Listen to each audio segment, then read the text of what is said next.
Buenos días, buenas tardes, buenas noches. Bienvenidos a un nuevo episodio de Aquí se habla libertad. Hoy lunes 10 de febrero del año 2025, la semana del amor, porque termina el viernes con el Día de los Enamorados. Y una muy buena semana para reflexionar precisamente sobre el amor y lo que eso efectivamente significa. Gracias a todos ustedes que suscriben este canal, el canal de Mingo TV, que le dan like a este programa, que nos siguen, que debaten, que están de acuerdo y que también a veces están en desacuerdo. Eso no importa, lo importante es generar debate. Mm. Gracias, por supuesto, a Mingo y a Erika, que consiguen en X como @MingoTV en X e Instagram, y a Erika en X como @Ementov y en Instagram como @ErikaMentov.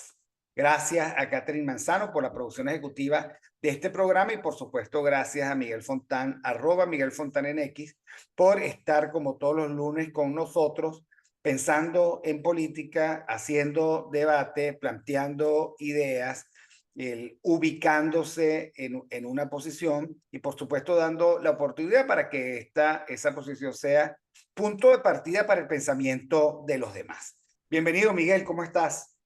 Bueno, querido amigo, bien, buenos días, buenas tardes, buenas noches a los que nos ven. Bien, y agradecido contigo por este espacio, que antes era los miércoles, ahora es los lunes. Vamos a tener que Bueno, cambiarlo el lunes de perspectiva.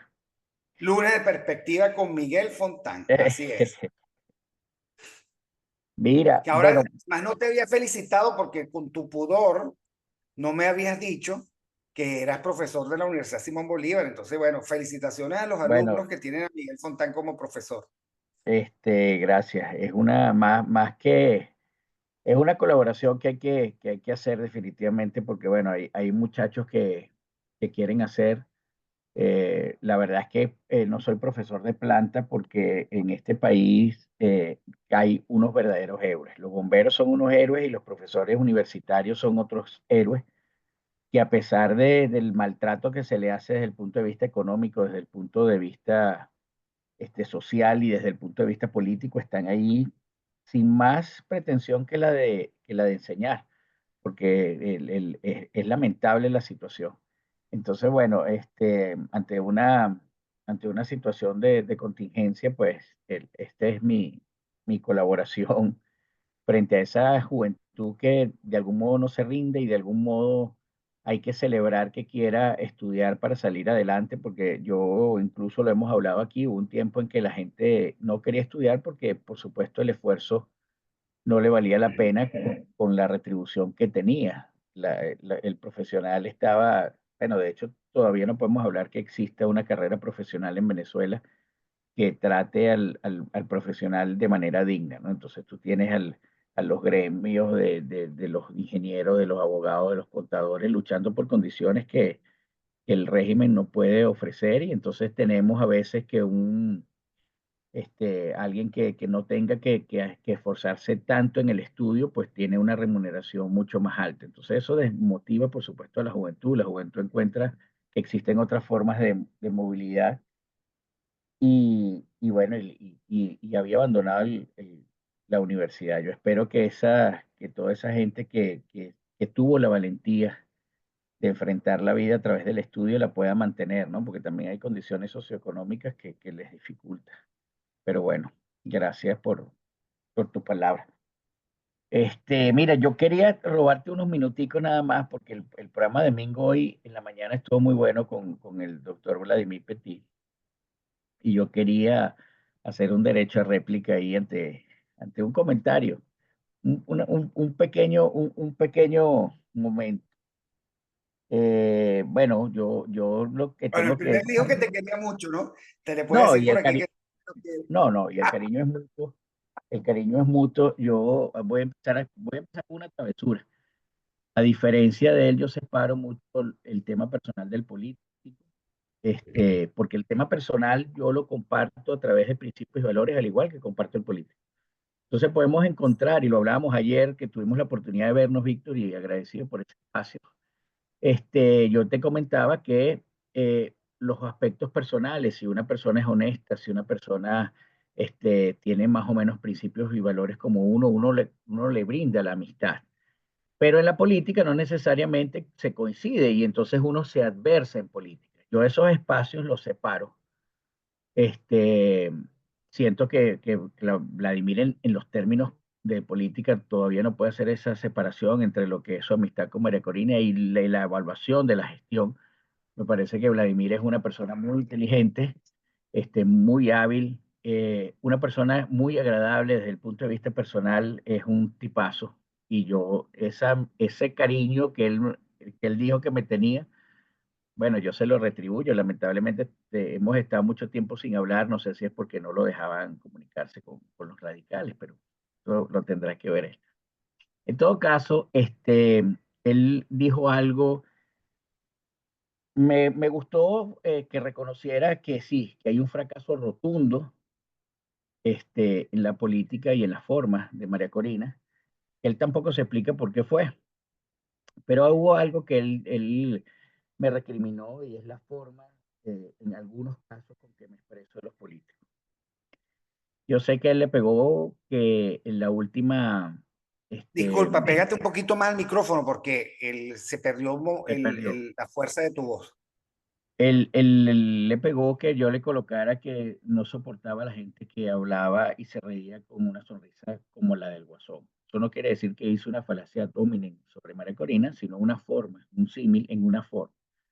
Y siempre la voy a tener, Vladimir, yo de verdad lamento que eso pegue, pero eso lo voy a tener porque como principio yo aborrezco, pero en extremis, la forma de hacer política banal, superficial, mentirosa y engañosa. Y si estamos hablando de un mensaje, yo te estoy dando un mensaje serio, tú me lo diste un mensaje serio, imagínate yo te estoy diciendo y haga así, una risa, y no coincide y choca mucho cuando una persona no sabe manejar los rictus con el mensaje. Entonces, querido Vladimir, mi mensaje siempre va a ser contundente y brutal frente a la politiquería. Por más que exista algún vínculo personal de respeto, el vínculo personal y de respeto se queda en el núcleo privado. El núcleo público hay que salir con respeto hacia los demás. Y cuando una persona miente descaradamente, ¿verdad? Y decir, por ejemplo, que el 9 de enero es una manifestación gigante y maravillosa es mentir descaradamente. Cuando se dice que el régimen está más débil que nunca es mentir descaradamente. Cuando se dice y no se reconoce que no tuvieron más plan que las actas, que son una instancia, son papel higiénico hasta que una instancia vinculante las reconozca, y que eso es una prueba irrefutable y suficiente para que un régimen como este salga del poder, es mentir descaradamente. Y el que miente descaradamente va a tener mi crítica así, cruda, a veces moderada, otras veces desproporcionada, pero bueno, cuando quiera, conversamos con mucho gusto, te sigo teniendo el mismo cariño y el aprecio, aunque en los términos políticos, pues por supuesto, estamos en aceras distintas, pero reconozco tu honestidad y tu sinceridad, incluso a pesar de que el programa fue un freno constante de el amor por un choque, un dilema de que no puedes criticar mucho porque le aprecias a María Corina, es tu amiga de infancia. A pesar de eso, que es la esfera política, en lo personal tú sabes que te guardo aprecio y cariño. Así que bueno, dicho esto, comencemos. Gracias, Víctor, por ese espacio. Bueno, cumplido con el sagrado deber de la réplica, en la misma línea, pero para los que no siguieron el programa, que me imagino que sí, esta mañana de hoy, 10 de febrero, hubo un invitado muy especial en el programa de Mingo, en la sección Otro Nivel, que fue Vladimir Petit. Creo que en ese transcurso de ese programa, nuestro querido Miguel hizo una pregunta y la respuesta, entonces, una parte de la respuesta, él provoca esta réplica. Es para que sigan el hilo, para que sigan el Mm. hilo. Por supuesto, Vladimir, si quieres replicar a la contrarréplica de la contrarréplica de la contrarréplica, este es un No, bueno, programa pues podemos, abierto para ustedes. podemos invitarlos. Claro, ¿Qué puede salir mal? muy bien. Mira, tú sabes que aprovechando que eres profesor y que estás dando una materia que a mí me apasiona, te he hecho un cuento. A principios del siglo XX, XXI, la Universidad Católica, y yo estuve involucrado en eso, hizo una investigación social, tal vez la más importante, de final del siglo XX y principio del siglo XXI, que fueron los determinantes de la riqueza y de la pobreza en Venezuela.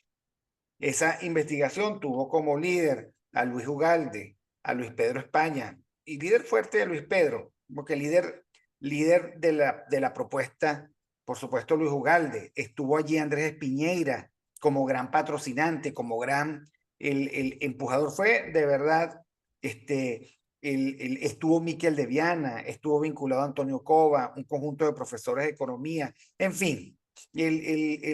Baste decir que yo también estuve allí, no por supuesto en esos niveles de altísimo protagonismo, pero los resultados fueron los siguientes. Nosotros los venezolanos somos una sociedad premoderna, ¿ok? Ujú, Y por supuesto las sociedades premodernas producen resultados premodernos. ¿Qué significa eso de premoderno?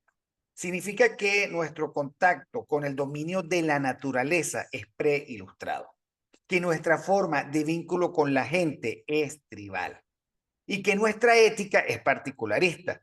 Por eso a mí no me extraña que los venezolanos tengamos tanta dificultad en deslindar el vínculo tribal con, con las exigencias de lo que sería un Estado de Derecho, porque somos la sociedad de las más particularistas del mundo. A mí no me ujú. extraña que los venezolanos sufran, porque cómo vas a decirle corrupto a la parranda de políticos de la supuesta oposición que se robaron los reales de la USAID. O sea, les cuesta. Ahora, 25 años después, cae uno en cuenta de que la gran ilusión que tuvo que conducir a esta desilusión es que entendiendo y sabiendo esto, se propusieron soluciones modernas para un país que no lo podía procesar. Este es el Ujú. país que hoy, por cierto, Vladimir lo aludía, este es el país del por ahora, ¿ok? Este es el país mágico que tiene el locus de control externo más marcado imaginable. Este es el país que no puede con la trama de su propia telenovela. Entonces, ¿cómo es posible que uno también, y ahí asume una culpa y una responsabilidad, que uno crea que este país esté preparado para la solución del Estado de Derecho, para dar de baja a todos estos políticos sinvergüenza, para evitar de una vez por todas y para siempre el caudillismo mesiánico, para no vincularnos emocionalmente como nos vinculamos emocionalmente a todo esto? Y quería oír tu, tu opinión al respecto, ahorita que estás empapado del tema, que me comentaste además la inmensa suerte de estar enseñando sobre la base de algunas reflexiones de Miquel Leviana, que en paz descanse. En fin, ¿a ti no te parece que la capacidad de predicción de la sociedad venezolana está bien fundada en estas investigaciones y que hay mucho que hacer todavía para invertir esta conducta natural de nuestros ciudadanos? Sí, yo estoy totalmente de acuerdo con lo que planteas. Estoy totalmente de acuerdo con lo que planteas y lo que plantearon estos investigadores en su oportunidad, da respuesta a una inquietud que yo siempre tuve, de decir, bueno, pero ¿por qué si esta persona, tú tienes investigadores de talla mundial, ¿ok? Que los tenemos, han sido rectores, incluso de universidad, y la forma de hacer política de ellos es totalmente distinta a las expectativas que uno tiene por ser unas personas ilustradas. Tienes personas que escriben libros, tienes personas que intelectualmente son solventes, pero en el ámbito académico, y cuando se pasan al ámbito de lo político, al ámbito público, tú dices, pero ¿qué pasó aquí? Yo no entiendo esta disociación de esta persona. Analizar un problema particular desde el punto de vista teórico es brillante, pero cuando tiene que agarrar esos aprendizajes y lo pone en lo político, dice, por ejemplo, no, yo me retiro, si el CNE no está en las elecciones, yo me retiro. Entonces, tú no encuentras en la misma profundidad del pensamiento en lo académico y en lo personal que en lo político. Eso siempre me dejó con inquietud, ¿no? Y estos investigadores que tú dices, especialmente Miquel de Viana, da pistas sobre eso, y Manuel Caballero también da pistas sobre eso. O sea, la modernidad siempre ha sido instaurada desde el poder del Estado, pero además desde el tema económico. desde el tema económico y no desde el tema social. O sea, y lo hizo Pérez Jiménez, lo hizo Carlos Andrés, lo han hecho las democracias y lo han hecho las dictaduras. Vamos a modernizar el país. ¿Cómo lo moderniza? Bueno, con infraestructura del primer mundo, con carreteras, autopistas, este, lugares de recreación. Pero el tema de la enseñanza y el tema cultural siguen siendo muy poco atendidos, ¿no? Entonces, claro, frente a esto, y tú lo nombraste, frente a estas formas premodernas que tiene la sociedad versus estas formas modernas que se tratan de implementar desde la infraestructura, nosotros tocamos y nos encontramos con quizás una brecha insalvable. ¿Por qué digo insalvable? Porque por más esfuerzo que tú hagas de modernizar una ciudad a través de su infraestructura y no a través de su cultura y de su sociedad y de la reflexión social, que viene por las escuelas, viene por los gremios, viene por las propias empresas, no vamos a adoptar nunca la premodernidad. Entonces vamos a hacer como decía la profesora Soriano, vamos a estar viendo desarrollos discrónicos y nunca vamos a fundar una base suficientemente sólida para adoptar la modernidad primero desde el pensamiento y después de la infraestructura. ¿Por qué te digo esto? Porque tú lo dijiste. Nuestra estructura valorativa, y eso lo dice Miquel de Viana, nuestra estructura valorativa está siempre en dicotomía. La afectividad versus la neutralidad afectiva. Y lo vemos en la política. Entonces, ¿qué es la afectividad? Bueno, no solamente priorizo la gratificación inmediata, sino este, el tema de, oye, son los míos, ¿verdad? Y eso nos lleva a lo que tú dijiste, la ética particularista y la ética universalista. Entonces, no solamente que quiero la gratificación inmediata, es decir, que la cosa salga así, yo no veo futuro, la gratificación futura, eso no existe para mí, tanto en los negocios como en la forma personal de vivir las cosas. Quiero resultados inmediatos, eso de construir a largo plazo, y nosotros lo hemos dicho mucho en este programa, la política que se tenía que hacer, una construcción a mediano y largo plazo para contar con una capacidad propia fuerte que pudiese eventualmente resistir frente a un poder que tiene la violencia física no se hace en 6 meses o en 3 meses o en un periodo electoral. Se tiene que construir, se tiene que educar. Entonces tú le tienes esa afectividad versus la neutralidad afectiva. Tienes una ética particularista que nos mata a todos. ¿Por qué? Porque el particularismo se basa, la ética particularista, como tú sabes, en lealtad, en el amiguismo, en los vínculos personales y particulares. Entonces y así se adopta. Fíjate que la polarización, que la política se hace a través del personalismo es así. No, vale, no hables mal de mi candidato, porque ese es mi candidato. O sea, tú no hablas mal de tus amigos leales, tú no hablas mal de tus familiares que más quieres, aunque tengas que hacer una crítica.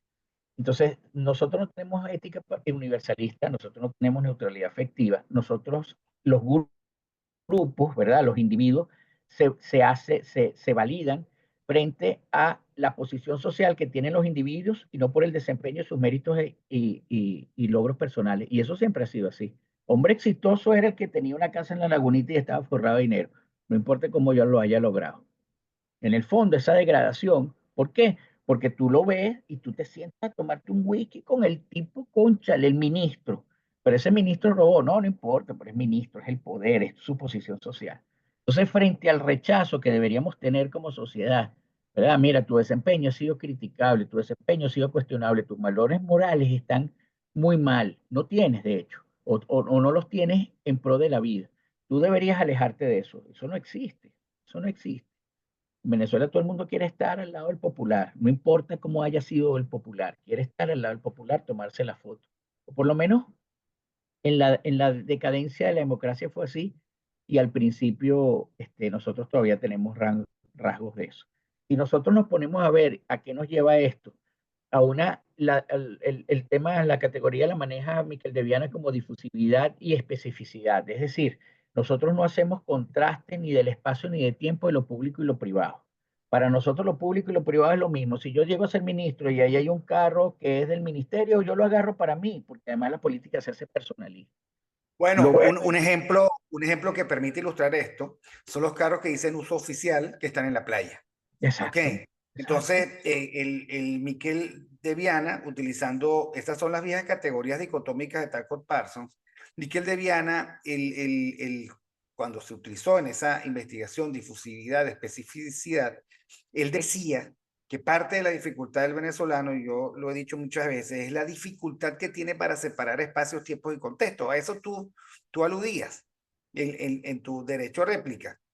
O sea, tú no eres, no estás Exacto. habilitado. Cuando digo tú, es la sociedad venezolana, no está demasiado habilitada para entender que hay diferencias sustanciales entre tu ámbito de vida pública y tu ámbito de vida privada. Entonces, por ejemplo, que tú tengas un romance en la oficina, para ti, digamos, dentro del esquema mental puede ser normal, porque tu vida privada también se coloca en la vida pública. Y por supuesto que tú te agarres una resma de papel porque tu hija necesita llevarlo mañana y te lo llevas de la oficina, es creer que tu oficina es una extensión de las necesidades de tu vida privada. ¿Ok? Exactamente. Entonces, claro, es dificilísimo construir Estado cuando tú tienes Mm, socialmente una confusión de esa magnitud. Ese es el problema, porque eso finalmente te ciega para entender en qué consiste la corrupción. Que Erika exacto. y la vecina acaba de decir, bueno, no importa si es una locha, un medio, un bolívar, un fuerte, un dólar, robar es robar. Pero ¿qué dicen los venezolanos? Con los míos no te metas. O sea, los míos pueden ser ladrones, pero son mis ladrones. Los míos pueden ser corruptos, pero son mis corruptos. A mí me interesa es el ladrón y el corrupto de la otra acera, sin entender que así no hay relevo político. O sea, nosotros de verdad creemos que va a haber relevo político si antes no exigimos o un relevo de personas, por lo menos para ver si los nuevos vienen mejor formaditos, o un relevo de actitud, pero de todos, de todos. No, y desde el punto de política, ¿cómo vas a hacer un liderazgo, verdad? Que se reúne solamente de aquellos que los adulan, ¿verdad? Que tiene piel sensible para aquellos que lo critican. Eso es imposible, Víctor. Eso es imposible porque volvemos otra vez a una estructura premoderna, ¿verdad? En el que tú prevaleces las lealtades, los vínculos personales, el que me hablas bien. Y cuando tú vas a hacer, no solamente tener los destinos de un país que ya en condiciones normales es muy complicado, porque tienes que dar solución a una pluralidad que es irreductible. O sea, tú nunca vas a poder homogeneizar, ni siquiera en una brutal, el totalitarismo, vas a poder homogeneizar totalmente la sociedad. Siempre va a ser heterogénea porque somos plurales. Entonces, imagínate en condiciones normales lo que significa dar respuesta a muchas necesidades, pero imagínate lo que significa tratar de conseguir el poder frente, ¿verdad? A un contrario que no le tiembla el pulso para hacer lo que tiene que hacer. Y que no importa si se contradice, porque el fin último, ellos tienen una serie de categorías, pero dado el fin último, que es mantener el poder, él automáticamente entra en un estado de excepción y actúa en función de ese único objetivo, tenga que hacer lo que tenga que hacer. Entonces tú tienes una sociedad, ¿verdad? En el que la crítica es mala, en el que el liderazgo no puede permear, o sea, nadie, un fiel seguidor es aquel que dice, no, yo sí creo que había plan B de la oposición, lo que pasa es que no se puede decir porque es oculto, aunque las evidencias estén ahí, aunque después hace 15 días digan, hay que buscar la fuerza que no tenemos, pero la estamos buscando. Entonces nadie se pregunta, ya va, pero tú te metiste en este paquete y sabiendo que te iban a hacer lo que te iban a hacer y tú no habías hecho esas capacidades y esos arreglos antes.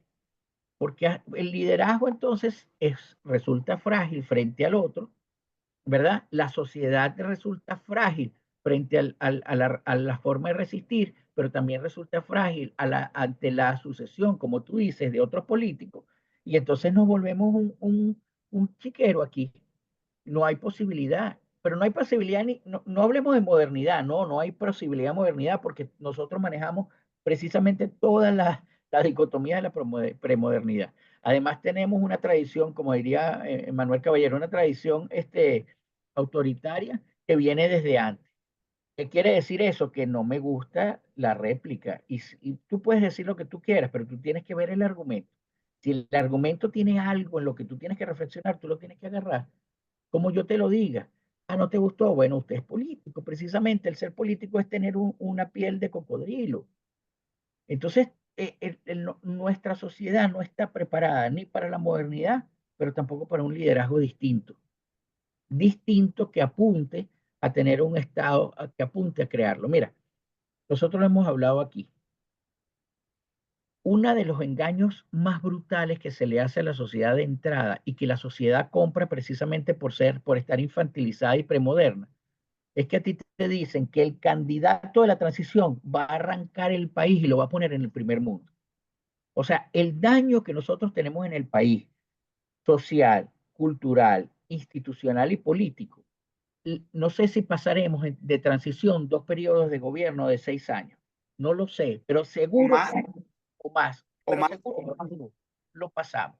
El candidato que usted le diga, no, mira, es que cuando yo llegue al poder, nosotros vamos a levantar vuelo, lo está engañando, lo está engañando. Y usted quiere que lo engañe porque usted no está entendiendo la magnitud de lo que representa cambiar la cultura, cambiar la mentalidad, las formas, que no solamente tenemos las formas de la política, de la democracia degradada, sino que tenemos 25 años en estas formas que son una exacerbación de todos los males anteriores. ¿Usted cree que eso se cambia en 5 años? ¿Usted cree de verdad? ¿Usted cree que en 5 años todos estamos chéveres, las instituciones con los mejores, funcionando al pelo, de primer mundo, y arrancamos el 6.º año con niveles económicos como lo de Noruega? ¿De verdad usted es tan infantil para creer eso? Entonces, claro, los políticos al ver una sociedad así, una sociedad que además promueve el personalismo brutalmente, dicen, no, vale, que es la misma lógica. Cuando lleguemos al poder vemos qué hacemos, pero vamos a llegar al poder así y te voy a ofrecer cambios. Y como por supuesto todo el mundo quisiera Lo que levantar. resulta sorprendente, Miguel, es que esta última opción, lo dijo hoy Vladimir con mucha claridad en el programa de Mingo, primero aseguró mecanismos de control, exclusión y persecución que aquellas herramientas que les permitieran efectivamente asegurar el poder. Claro, Entonces, claro, él siempre ha sido así. O sea, ¿quiénes son los ciudadanos y los patriotas? Los que me adulan. ¿Quiénes son los apátridas y los que no merecen la consideración, sino la persecución? Los que me observan y me critican. Es que la crítica, hace poco en X, yo discutía con alguien porque decía, no, con la corrupción de los nuestros, miren para otro lado. Y dice, ¿cómo es eso de que miren para otro lado? ¿Cómo es eso? O sea, a cuenta de que y con qué estómago yo tengo que mirar para otro lado. Me planteo un problema adicional. ¿Cuál es el problema adicional? El coraje que se necesita, y hay dos ejemplos que a mí me parecen contundentes, Milley y Trump, que se necesita para separar absoluta y totalmente a los que conspiran contra cualquier tipo de transición porque son unos corruptos. Llámese Leopoldo López, Julio Borges, Superlano o incluso más propios. O sea, llámese Carlos Blanco, que fue pro Biden y que virtualmente degradó la relación con Estados Unidos por hacerla excesivamente partidista y sorista. O llámese Moisés Naín, que es de Open Society, ¿ok? Y cuya opinión no es una opinión limpia, es sucia. Es una opinión sucia porque es una opinión interesada de los enemigos de la libertad. Entonces, bueno, ¿y qué hacemos con ello? O sea, ¿cuál es el talante del gobernante? Vengan conmigo todos a gobernar conmigo. Te van a comer, lo decía hoy por cierto Vladimir, esos tipos te quieren asesinar políticamente. Entonces, hay un problema porque la transición requiere, Miguel, un planteamiento cultural diferente. Donde hay particularismo, hacer normas universales. Donde hay claro. tribalismo, hacer Estado de Derecho. Donde hay ética particular, donde hay locus de control externo, hacer locus de control interno. Allí donde hay una especie de gran mezcolanza entre lo público y lo privado, separar lo público de lo privado. Y eso requiere otro liderazgo, pero también requiere otro ciudadano.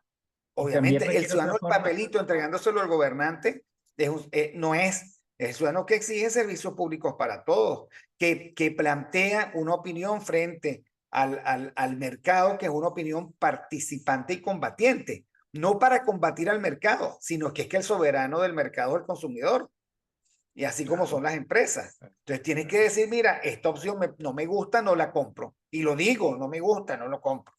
Y lo claro, comparto con los demás, ¿ok?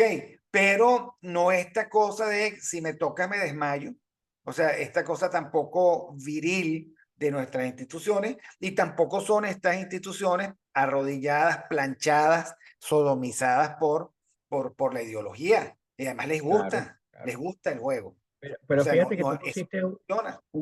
un ejemplo, tú pusiste un ejemplo con Vladimir interesante, porque cuando él le hablan de Pizarro, un ejemplo interesante de la ética particularista y universalista. Cuando él le hablan de Pizarro, por supuesto, él se escandaliza. Bueno, pero Pizarro, ¿qué representa política Pizarro? Pero esa misma lógica que tú aplicaste, la aplicas con Ledesma, pero no la puedes aplicar por Ledesma, porque ahí vuelve otra vez la ética particularista.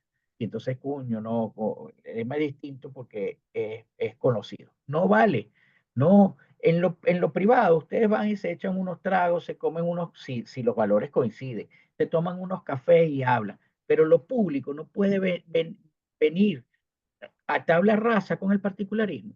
Lo público tiene que ser honesto y la honestidad pasa por darte cuenta que aunque sea tu amigo, el tipo no tiene las capacidades ni las virtudes morales para hacer una transición. Porque no nos olvidemos, más allá de los yernos, que ya es un problemón, pero Ledesma no salió a abrazar a Guaidó, querido, yo confío en ti, que va a hacer una transición. Es que el abrazo fue lo de menos. Lo que pasa es que él en esa época operó a favor del interinato, en Por el cual eso, la foto fue el momento culminante del amor dado. por Pero es eso. que él tiró desde la fracción 16J, rompió, hay que decir, la fracción 16J no estaba de acuerdo en principio, no está de acuerdo en renovarle el mandato a Guaidó. Eso era éticamente bueno. Ok, no renovarle el mandato a Guaidó que terminó, ya era un desastre. Sin embargo, Ledesma, por objeción de conciencia, échale bola, rompió ese acuerdo y votó. Y los otros también votaron porque no aguantaron dos pedidas y porque era inminente que se iban a ganar, a meter unos reales tipo Bueno, sueldo. Entonces, claro, por, así no hay forma de hacer política. O por sea, eso, si tu baremo de la política es que me van a dar $5,000 mensuales del interinato, que el interinato consigue, quién sabe de dónde, pero ya sabemos cómo. Entonces, digamos, así no hay forma de hacer política para el cambio, porque el primero que te dé $5,000 te claro, lleva consigo. y es que ahí viene la categoría, hablando de cultura, de la orientación hacia sí versus la orientación hacia la colectividad. Entonces, ante ese dilema, yo digo, me olvido que soy político, soy un particular que está tratando de obtener una ventaja del mercado, porque eso al final fue un mercado, Víctor, fue un mercado tan brutal que mientras el interinato ofrecía una cantidad para que los diputados estuviesen con él, venía el oficialismo y ofrecía 2 veces más. Entonces, claro, No, cuando tú 10 veces. tienes, Fueron 20 veces más. Fueron diez bueno, mil contra 200. es verdad, 10, 20 veces más. Entonces, claro, frente a eso, no, esa cultura premoderna que todos llevamos dentro y que tenemos que hacer conciencia siempre y tenemos que estar atentos para ir cambiando los valores hacia orientación hacia la colectividad. Si usted es político, usted tiene que tener una orientación hacia la comunidad. Usted no es Claro, Miguel, lo representante. que pasa es que nosotros los venezolanos no vemos la colectividad, o sea, no tenemos ni concepto ni conciencia. Sí, Creemos que la colectividad es nuestro grupo, es nuestra banda, es es nuestra verdad. mafia. Allí, por ejemplo, frente Nuestro pueblo. a lo que planteó Miquel de Viana muy bien, el otro que lo planteó excelente fue el padre Gruzón, que es paz descanse de grata memoria, y Verónica Subillaga en un artículo espectacular que se llamó La tentación mafiosa. ¿Por qué? Porque es que nosotros, como no sabemos de colectividad, porque no tenemos ese gradiente ciudadano, nosotros construimos mafias con los nuestros. Y de allí, digamos, la Sí, categoría del matricentrismo, o sea, el familismo llevado al claro. delito, el tren de Aragua, pero también el tren de la USAID. O sea, nosotros construimos mafia porque eso de que a mí póngame donde haya, implica que si uno no tiene una mafia o un grupo, uno se queda por fuera y por lo tanto, o sea, ese sentido de país, eso no existe. Lamentablemente, por cierto, nos guste o no, esto está validado, no por una investigación que es muy buena, la de la UCAP, que no fue una, sino tres, sino que Ujú. además hay investigaciones de tono y talante mundial.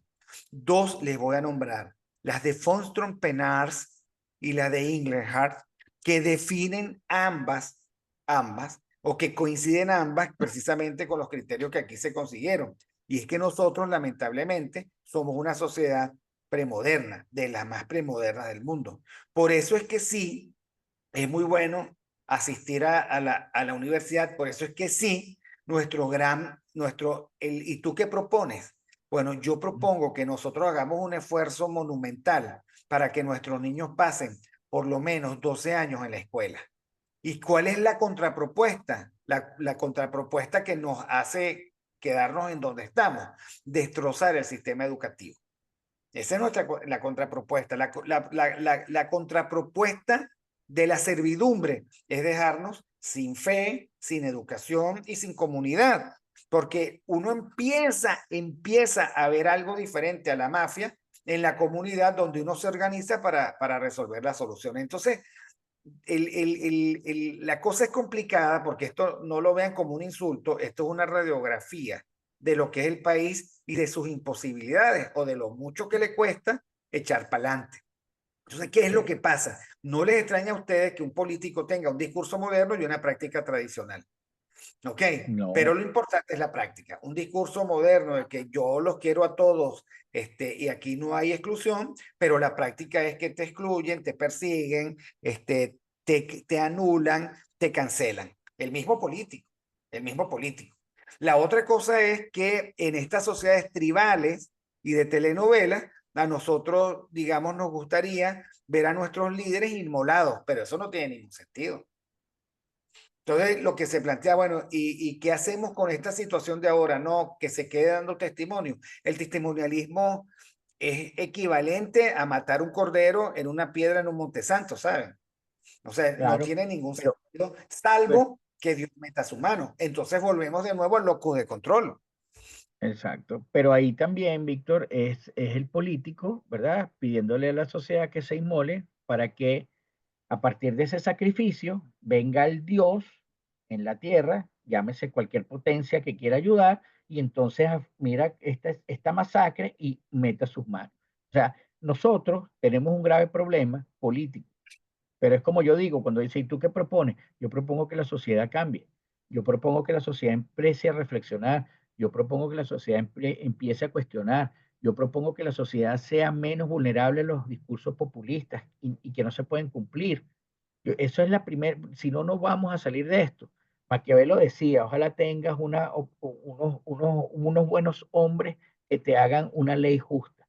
Pero es que resulta que esos buenos hombres, si salen de la sociedad y nuestra sociedad tiene esa configuración y esa estructura valorativa, bueno, no vamos a contar con esa suerte. Entonces, nosotros tenemos que cambiar como sociedad, nosotros tenemos que dejar la alcahuetería. ¿Cuántas veces lo hemos dicho aquí? Porque no se trata, la modernidad no se trata de una estructura, una superautopista o un tren bala. La modernidad se trata que la sociedad se apodere de ellos a través de la producción de servicios que no tengan que ver solamente con la explotación y dejar a los demás, con su papel frente a la sociedad y su utilidad frente a la sociedad, con apreciar el mérito y el valor del trabajo, aunque el tipo te caiga mal, con despreciar al corrupto, porque el corrupto termina fastidiando todos los subsistemas sociales y políticos. Así es que vamos a tener un país distinto. Y eso no se construye en un periodo de gobierno. Es más, un político serio debería empezar por tratar de cambiar esa mentalidad. Un político serio debería tratar de hacer esfuerzos porque la política se entienda de manera distinta. Uno lee La razón populista de Laclau hace unos años y tú decías, este es el manual de cómo el régimen ha configurado su pueblo y además cómo ha configurado las exclusiones para que sea muy costoso estar fuera de ese pueblo. Pero es que resulta que eso ya no es del régimen solamente.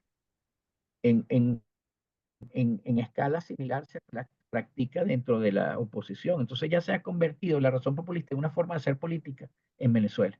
Y eso hay que romperlo, porque eso es lo que tú decías. Eso es afiliación de los grupos leales. Entonces tú ya no importa el mérito. Y es lo que no hemos visto eso. Cuando se critican, mira, pusieron a fulano de tal en tal institución y lo único que tiene es lealtad. pero es que esa es la configuración premoderna y esa es la configuración de Pero la ven razón. acá, perdón, Miguel, este, tú sabes que una vez yo fui, la última vez, hace muchos años, porque fue la semana en la que vimos nosotros la muerte de Juan Pablo II. Yo, por cierto, me consigo al padre Ugalde en el aeropuerto y él iba a una cosa y yo voy a Maracaibo a la propuesta del IESA, que estaba allá y yo era profesor del IESA. Oigan esto, doy esta clase que tú das y con los ejecutivos les planteo el dilema de la lealtad versus las normas universales. ¿Ok? Allí acabó todo, porque ellos, por más que yo les explicara, se plantearon que el valor gerencial más importante y con el que podías manejar el negocio era la lealtad. Y yo les planteaba que eso era muy premoderno, que eso era tribal. Bueno, para hacerte el cuento corto, allí el grupo, digamos, lo recibió tan mal que me calificaron mal y yo dejé de dar clase en el IES. Es así de simple. ¿Ok? Porque esta sociedad no procesa ese tipo de mensajes. Se siente No, insultado porque es que, ¿cuál es tu lógica? Lealtad. Y la eficiencia, lealtad. Y la honestidad, lealtad. Y la planificación, lealtad. Y la perspectiva, lealtad. Lealtad, lealtad, lealtad, porque yo no puedo sino contar con una persona que sea mi cómplice, entre otras cosas, porque mi conducta siempre va a ser deficitaria. Ok, bien sea porque tengo un amante, bien sea porque yo utilizo el carro en lo que no debo usar, bien sea porque yo tengo un conjunto de privilegios que no debería de tener, bien sea porque ya vengo, voy a dormir un rato, bien sea porque llegué borracho, bien sea por lo que sea. Entonces yo necesito unos leales que se convierten en cómplices. Y lamentablemente, la clase media venezolana tiene eso como parte de sus arquetipos. Y la verdad es que yo lo recuerdo con muchísima, el, el, eh, porque además no lograron ellos ver que eso era un planteamiento académico, me juzgaron y me cancelaron. Después de y eso es que di millones de veces clases en todas las universidades, la porque yo soy un cultura de la profesor, ¿sabes? Yo cancelación no no es de tengo problema. ahorita. Yo sé, si algo sé, es que yo soy un excelente profesor. No tengo ningún problema en reconocer una de mis pocas competencias. Entonces, no dañó mi autoestima, pero caí en cuenta que ese fue un magnífico laboratorio de lo mal que estaba la sociedad venezolana. Sí. Y la cultura, fíjate que da un ejemplo, la cultura de la cancelación no es de ahorita. Ahorita se sistematizó, pero existía. Y te voy a decir una cosa, nosotros, que yo tengo el privilegio de compartir amistad contigo, y eso no significa que en todos los planteamientos políticos estemos de acuerdo, pero resulta que en el planteamiento personal de lo que es honestidad, de lo que es principios y valores, eso es lo que, lo que fundamenta nuestra amistad. Por supuesto que sí, no solamente eres un buen profesor instruido, sino que también esa instrucción que tú tienes desde el punto de vista académico, procuras tenerla desde el punto de vista político, que esa es la disociación que yo no entiendo de alguno. Entonces tú podrías decir, por supuesto que quizás alguien podría decir, bueno, es que ustedes tienen momentos de incoherencia. Sí, claro que los tenemos, somos seres humanos. Pero cuando tú apelas a los principios y los valores que nos fundamentan nuestra vida, uno mismo puede encontrar la autorregulación. Y ese es el grave problema de muchos en la sociedad. Cuando tú le haces ver con argumentos, ¿verdad? Mira, esto es así, no puedes destruir el sistema de creencias y no lo quieres enfrentar, entonces salen como, ajá, ¿y tú qué propones? Ah, bueno, y si eres tan bueno, ¿por qué no agarras tu fusil?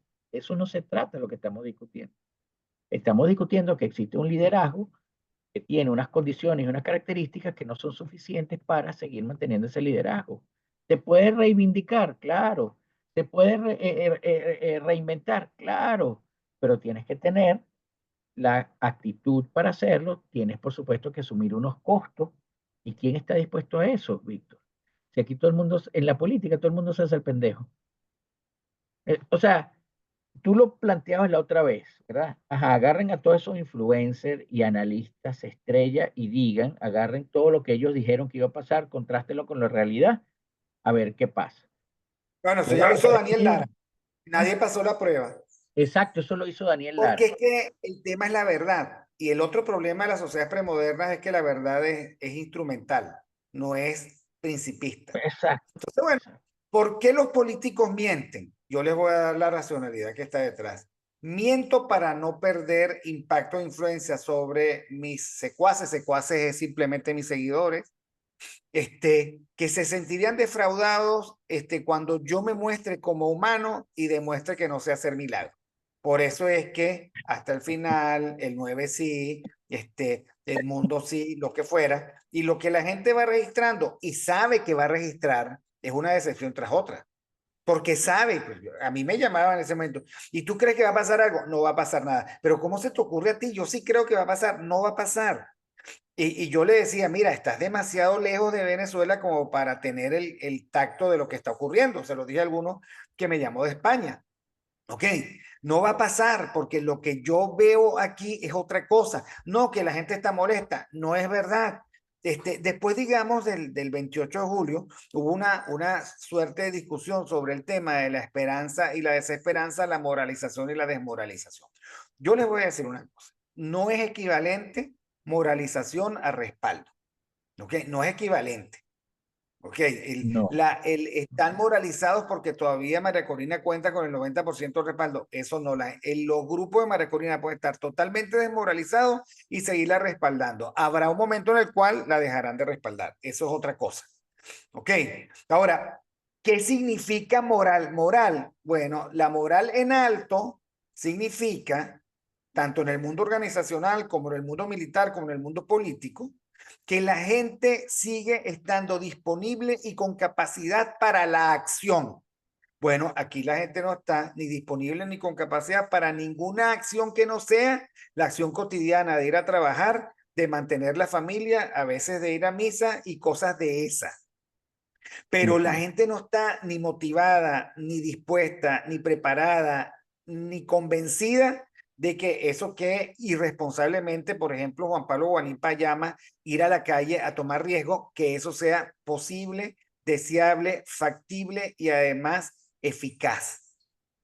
Entonces, desde el punto de vista de la propuesta de la política, de verdad que los ciudadanos están desmoralizados. Desde el ujú. punto de vista de la propuesta ciudadana, los ciudadanos están moralizados porque los ciudadanos están concentrados en su propio ser y hacer, que es Sí, efectivamente lo que deben hacer. Ahora, otros entonces usan la categoría del miedo. ¿Ok? El miedo es la gran variable explicativa.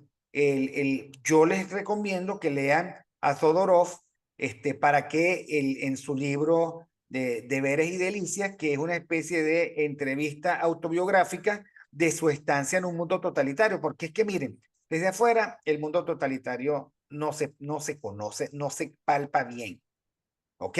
Está en dos dimensiones, es una noticia, pero no se vive. ¿Ok?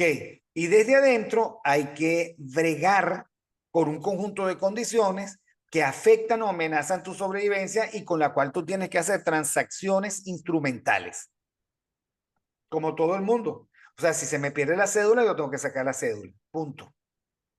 sí. Y debo Eso, pagar eso, impuestos de vehículos y no sé qué, y tengo que declarar, y etcétera. No me puedo comer la luz, etcétera.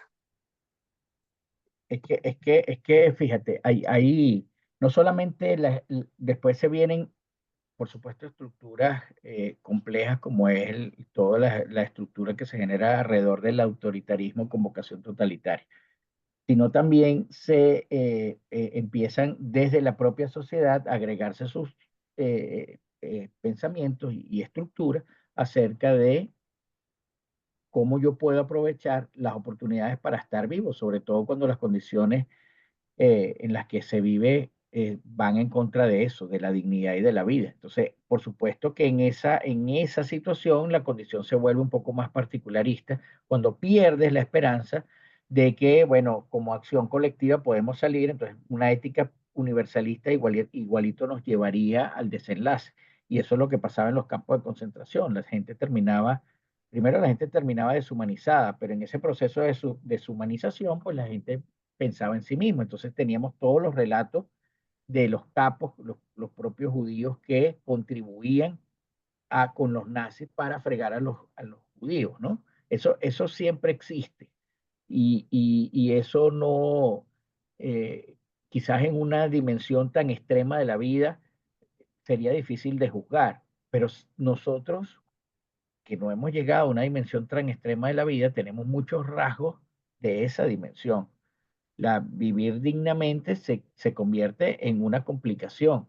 Ah, bueno, no eres un número, todavía tienes tu nombre y todavía puedes hacer cosas que te permiten cierta libertad, sí, pero no es digno. No, no. Si tú tienes que estar al final, mira, una persona se ha esforzado durante toda su vida, que normalmente es lo que llamamos clase media, que tiene un trabajo digno, no le puede dar educación a sus hijos privada, ya es una forma de indignidad.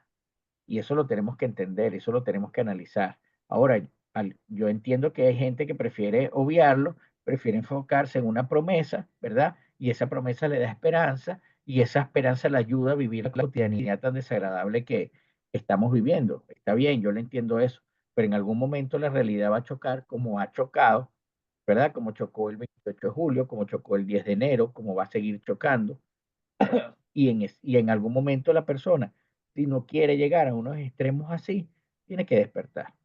Porque además la resistencia, la vida en resistencia parte porque tú siempre quieres orientar las cosas a la verdad.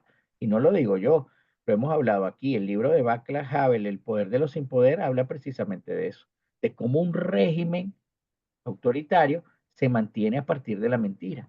Y entonces no solamente el régimen se mantiene a partir de la mentira, es que ahora la oposición que dice combatir ese régimen se mantiene en la mentira.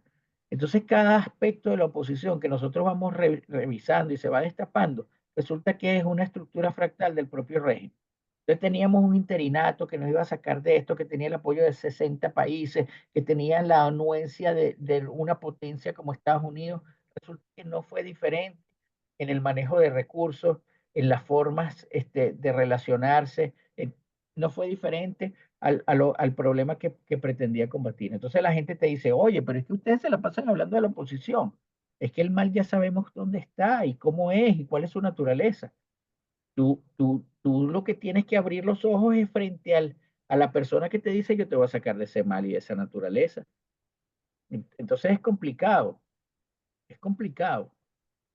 Y la única manera, Víctor, y con esto termino, la única manera, y yo estoy contigo en eso, de cambiar esta situación, no solamente del aspecto de la representación política, sino de esta premodernidad en la que vivimos desde hace muchas décadas, es cambiando la mentalidad de la sociedad.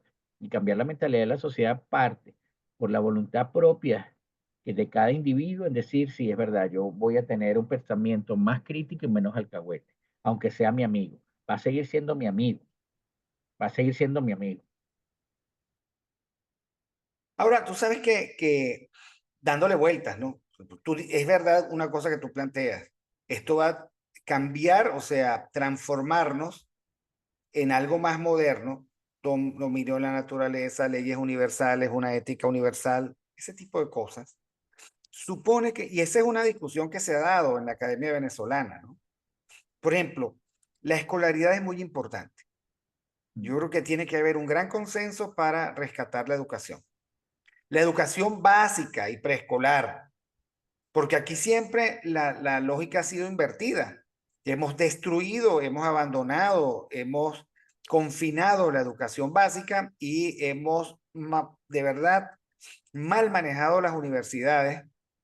Las universidades tienen que cambiar su modelo de negocio, no pueden seguir así, ni con este régimen, ni con el que lo sustituya, si alguna vez lo sustituye, porque eso no es viable. O sea, son universidades del populismo latinoamericano. Ujú. Exacto. Hay que revisar la gratuidad de la educación, hay que revisar muchas cosas. En fin, hay que revisar de nuevo el mérito, que es una palabra que disgusta tanto a los venezolanos. Por cierto que había un político por allí que tenía el discurso del mérito, pero tenía prácticas excluyentes y sectarias fundadas en la lealtad. Entonces, cuando yo se lo hice ver, allí me terminaron de sacar.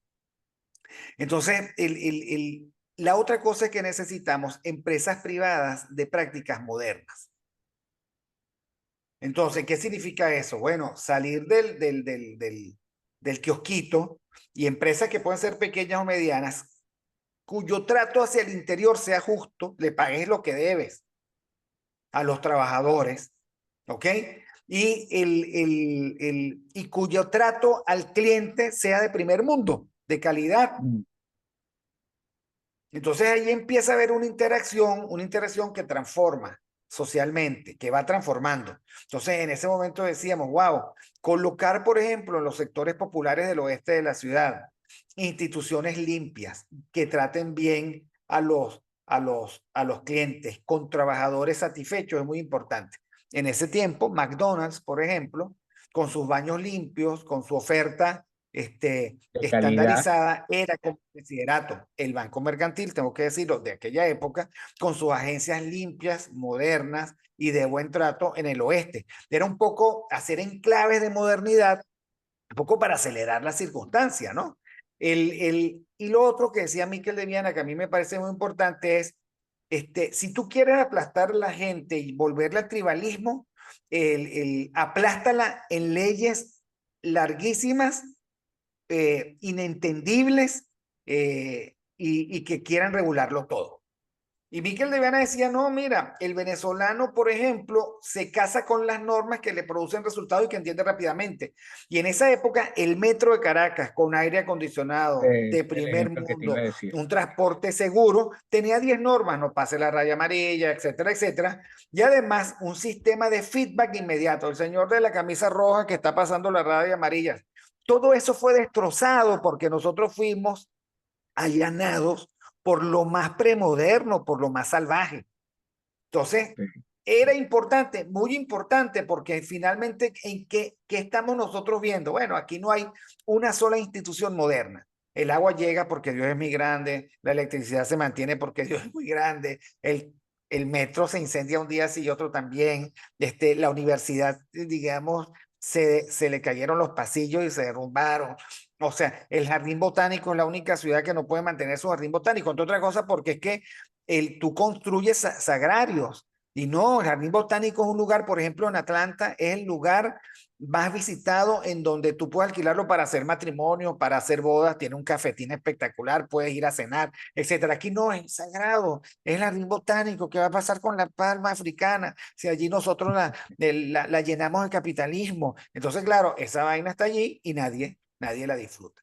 Nuestros museos igual. Entonces, hay jugadas de larguísimo plazo con esfuerzos que se deben mantener para siempre, que es dar la educación de vida a nuestros chamos, que empieza además por los hogares de cuidado diario, pero sobre todo porque hay que poner a la sociedad a darse allí soluciones. Lo que ha demostrado también el Estado es que no puede ser el que hace los hogares de cuidado diario, el que tiene las escuelas, el que, olvídense. Yo siempre recuerdo, digamos, de dónde vengo y la buena voluntad de mi padre de siempre pagarnos una escuelita parroquial, una escuela privada, lo que podía darnos de privado porque era mejor y porque ahí nos daban valores y porque fe y alegría fue importante. O sea, todos estudiamos en escuelas privadas y eso es importante. Entonces, no es cierto que sea solo la escuela pública. Digamos que la gran desgracia de haber intervenido nuestra sociedad, Luis Beltrán Prieto, o sea, el socialismo siempre ha sido la forma como el mal se ha enseñoreado en nosotros a través de esta quiebra que ahora nosotros vivimos, pero que era totalmente predecible, ¿saben? Entonces, yo creo que no es fatalismo, no es decir, esto está perdido, nosotros somos premodernos, no. Es que desde la conciencia, desde la premodernidad asumida, así como estoy gordo, quiero rebajar, asumida, uno puede decir, ¿cómo yo logro que este país funcione mejor? Tiene que ser más moderno. Eso me compromete a una ética diferente, a unas leyes diferentes y a un tratamiento de las leyes de manera diferente. Eso compromete al funcionario público que no sea el azote del ciudadano en las calles. ¿Ok? Eso compromete también a un Estado a modernizar sus estructuras. Eso nos compromete a todos y un punto de partida sería el rechazo absoluto y universal contra la corrupción, porque no hay Sí, corrupto bueno, todos son malos. eso es así, eso es así. No solamente eso, sino lo que habíamos hablado, o sea, quitarnos la ética particularista, porque si tu amigo, por más amigo que sea, en su espacio público, hay que hacer una crítica, pues hay que hacer una crítica porque el espacio público es precisamente una afectación a todos nosotros. Eso es así. Bueno, querido amigo, yo tengo que dejarte lamentablemente.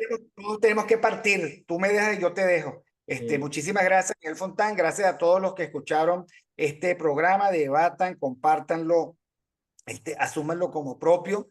Y bueno, creo que es tiempo para la reflexión. O sea, las tiranías ganan cuando uno deja de pensar. Entonces, bueno, comencemos por no dejar de pensar. cuando dejas de Saludos a pensar, todos. orientar la Gracias, verdad. Miguel Fontán. Gracias a todos los que nos oyeron y nos oirán. Saludos. Saludos.